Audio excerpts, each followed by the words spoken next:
शाळेचे नाव जिजामाता विद्या मंदिर अनसिंग, तालुका जिल्हा वाशिम. मार्गदर्शक शिक्षक भुरे सर. मी एक मॉडेल तयार केलेले आहे. आपण या मॉडेलवर प्लस मायनस मल्टिप्लाय करू शकतो.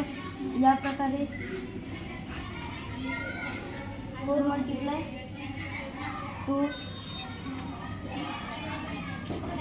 मल्टिप्लाय 2 8 या प्रकारे करू शकतो. तो मायनस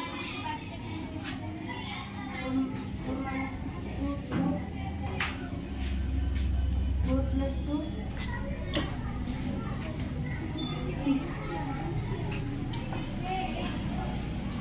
6 या प्रकारे करू शकतो.